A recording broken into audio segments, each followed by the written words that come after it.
surrounded by enchanted forests. Very few lay eyes on the deep blue waters of the fairy pool.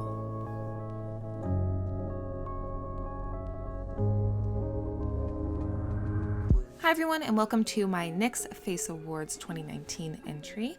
Today I'll be showing you how I created this fairy pool inspired look. I'll start off with showing you how I made today's accessory. I used craft foam, moss from the craft store, as well as some fake mossy rocks and fake flowers as well. The rocks that I use on this hairband and the ones on my face and neck were 3D printed. I primed them with some spray paint, and then I used an acrylic black wash to add some depth to the rocks, as well as some white acrylic paint to add some highlights.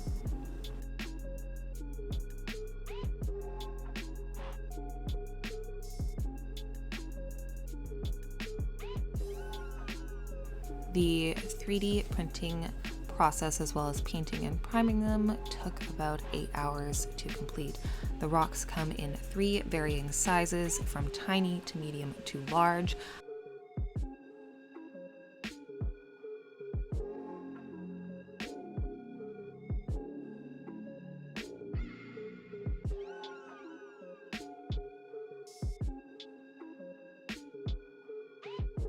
Now let's get to the makeup. I start off with primed skin and apply foundation to the center of my face.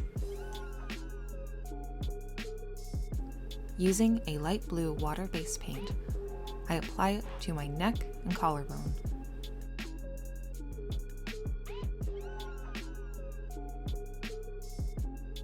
I then use a combination of sponge and brush to apply the light blue paint to the edges of my face, creating a diffused look. I now begin to render the color of the water. Using a soft shadow brush, I apply varying shades of blue eyeshadow. Using a stippling motion, I create multiple circles of color to simulate the dappling of shadow and light in water.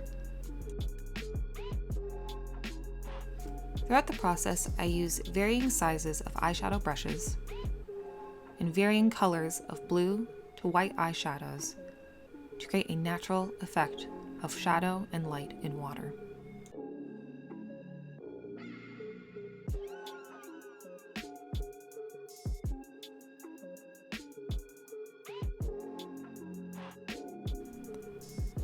I now use a smaller, dense brush with a darker blue to accentuate the shadows in the water.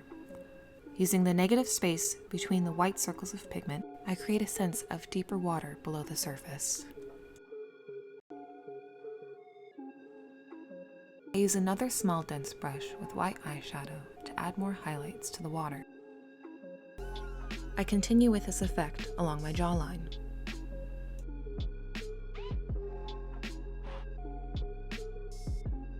With a smaller, finer brush, I continue to use the same technique with a dark blue shadow, adding more and more detail as I go.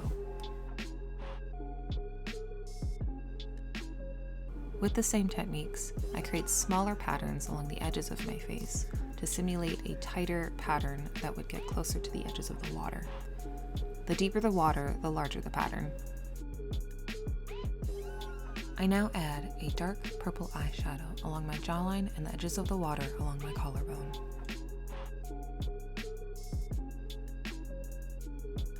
Next, I begin the process of rendering the light on the water. Using a thin brush and a white water-based paint, I begin to create the texture of reflections on water. Similar to before, I create a tighter, smaller pattern on the edges of my face. Letting the first layer of paint slightly absorb the shadows underneath, I go in after with less water and more paint to create a more opaque sense of white on the patterns. Now on my neck, I create a larger pattern because the water is deeper, and go over certain areas to make it brighter, and use more water in certain areas to make it a little more diffused. I do not match the highlight pattern to the shadow pattern underneath. It adds depth and distance between the two.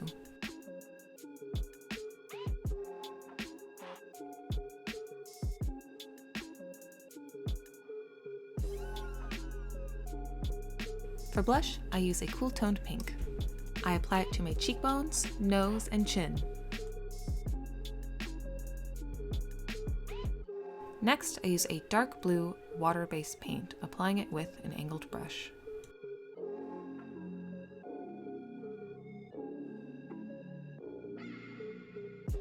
For my eyes, I continue to use the same blue eyeshadows that I've been using this entire time to create a sense of harmony throughout the entire look.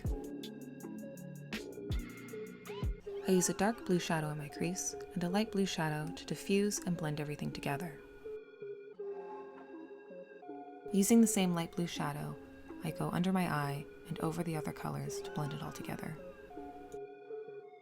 Next, I use a dark green on the outer corner of my eye. I like to use green because there's green in the hairband and in the moss that I'll be using on my skin.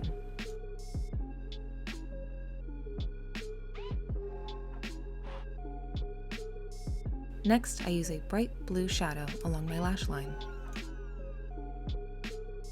and the same light blue to blend it all together. I then use the same light blue body paint that I used on my face and neck to create a slight cut crease. I use a bright blue eyeliner along my waterline. Then I take some liquid black eyeliner and create a simple cat eye. Next is adding lashes. Lashes are my favorite part. For my lips, I put a deep purple liner in the center and then used a light purple gloss and diffused it just using the tip of my finger. Then added a darker purple lipstick towards the center. Now it's time to add the rocks, pearls, and moss. On my face, I use lash glue to adhere the small pieces to my skin. I keep the moss and rocks towards the edge of the blue to simulate rocks being on the edge of water. I added pearls because I like the texture and the added shine. I now use spirit gum along my collarbone and let it air dry.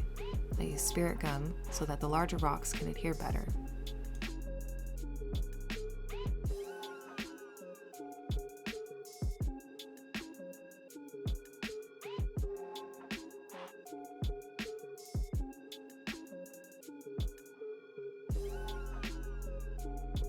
After I've placed the rocks, I then use more craft moss to cover the edges.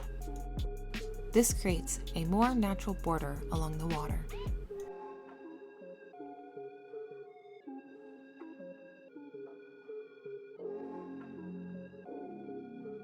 Using the same thin paintbrush, I take more water-based white paint and add more texture around the rocks. This technique helps simulate water lapping against the rocks. I continue the same layering technique, letting the paint absorb into the eyeshadow and adding more opaque paint to the edges to simulate seafoam.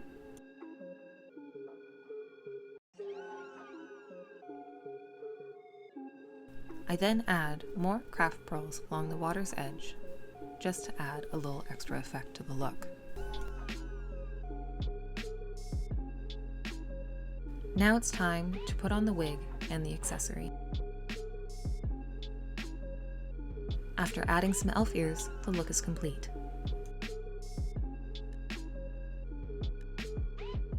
Thank you so much for watching. I hope this tutorial was informative and that you tried to do your own water effect as well.